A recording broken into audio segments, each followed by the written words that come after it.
እንዴት ዋላችሁ? ሰላም ናችሁ? እንደምን ናችሁ? ደህና ናችሁ ወይ?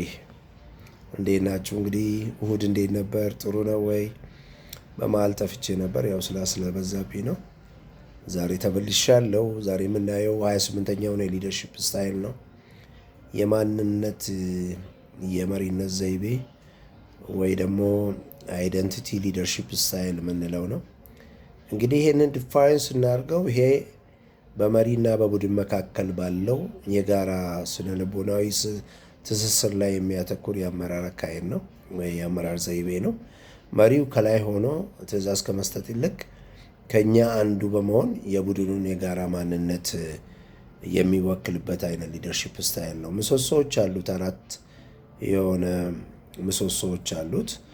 እነዚህ ምሰሶዎች የማንነት ምሳሌ መሆን ነው። መሪው የቡድኑን እሴትና ታሪክ በራሱ ማንነት በተግባር ማሳየቱ ነው። እንግዲህ ቡድኑን ነው ወክሎ ያለው። ሁለተኛው ለቡድኑ መቆም ነው። የመሪው ውሳኔዎች ለግል ጥቅም ሳይሆን ለቡድኑ የጋራ ጥቅም መሆናቸው ነው።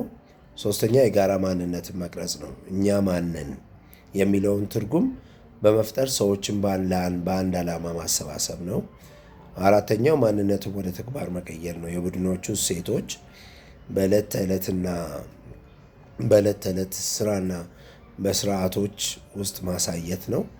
ይሄ እንግዲህ የአይደንቲቲ ሊደርሺፕ ስታይል ነው። ጠንካራ ጎኖች አሉት፣ የራሱ የሆነ ሜሪት አለው። ከፍተኛ የውስጥ ተነሳሽነትን ይፈጥራል ነው። ሰራተኞች የራሳቸውን ማንነት ስለሚያዩ ያለ አስገዳጅነት በቁርጠኝነት ይሰራሉ ነው። በጠንካራ አንድነትና መተማመን ነው። ሌላው እንግዲህ እኛ የሚለው ስሜት አላስፈላጊ ውድድርን አስቀርቶ ትብብርን ይፈጥራል፣ አብሮ መስራትን ያዳብራል የሚለው ነው። በለውጥ ወቅት የሚታይ ጽናት ነው። እንግዲህ ይሄ ተቋሙ አስቸጋሪ የሽግግር ወቅት ውስጥ ሲያልፍ የጋራ ማንነቱ እንደ መልህቅ ሆኖ ያገለግላል ይላል። ተሰሚነት ወይ ተቀባይነት ነው። ሌላው አራተኛው የመሪን ስልጣን ከቡድን የፈለቀ በመሆኑ ውሳኔዎቹ በቀላልነት ተቀባይነት አላቸው። ለምን? ከቡድኑ የፈለቀ ነው። እንትኑ ደካማ ጎኖች አሉት፣ ዲሜሪትስ። የእኛ እና እነሱ ክፍፍል አደጋ ነው። እንግዲህ ከሌሎች ውጫዊ ክፍሎች ወይም ድርጅቶች ጋር አላስፈላጊ ፉክክር እና መገለል ሊፈጥር ይችላል የሚል ነው። ሁለተኛው ለጋራ አስተሳሰብ መገዛት ነው። እንግዲህ ይሄ አንድነትን ከመፈለግ የተነሳ የፈጠራና የተለያዩ ሀሳቦችን ማፈን አስፈላጊ የሆኑ በጣም ሞስት ኢምፖርታንት የሆኑ ኢሹዎች ላይ ሞር ዲል ማድረግ እና ዲስከስ ማድረግ ላይኖር ይችላል። ለምን? መፈራራት ባዛዝ ሚንስ አንዱን አስከፋለሁ የሚል ኢሹ ሊኖር ይችላል። ለውጭ እውቅና አለመስጠት ነው። ከመጠን በላይ በራስ ላይ ብቻ በማተኮር አዳዲስ ባለሙያዎችን እና አሰራሮችን አለመቀበል ሊኖር ይችላል። አዳዲስ ሰዎች በዛ ቲም ውስጥ ሊገቡ ይፈልጋሉ። ላለመቀበል ቲሙ እንደ ቲም አብሮ የተጋገዘ መሪውን መርጦ በራሱ እየሄደ እያለ ግን ከውጭ የሚመጣ ኢሹ ካለ ላለመቀበል ችግር ሊኖረው ይችላል ነው። በፍጥነት የመውደቅ አደጋ ነው። መሪው የቡድኑን እሴት የሚጥስ ስህተት ሲሰራ የነበረው ተቀባይነት በአንድ ጀንበር ሊናድ ይችላል፣ በቀላሉ ሊወድቅ ይችላል ማለት ነው። ዳት ሚንስ እንግዲህ ቡድኑ መሪውን ነው የመረጠው። የቡድኑን እሴቶች ጠብቆ ነው መሪው የሚከተለው።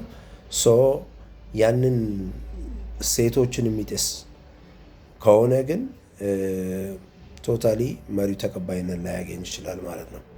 ስለዚህ ዛሬ ያየነው 28ኛውን የሊደርሺፕ ስታይል ነው።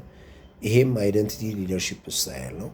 አይደንቲቲ ሊደርሺፕ ስታይል ማለት የጋራ የስነ ልቦናዊ ትስስር ላይ የሚያተኩር አይነት ሊደርሺፕ ስታይል ነው። መሪው ከላይ ሆኖ ትዕዛዝ ከመስጠት ይልቅ ከቡድኑ አንዱ እንደሆነ አይነት ስሜት የሚሰማው አብሮ የሚሰራ የሚተጋገዝ አይነት ሊደርሺፕ ስታይል ነው ማለት ነው። ስለነበረን ጊዜ እጅግ አድርጌ አመሰግናለሁ።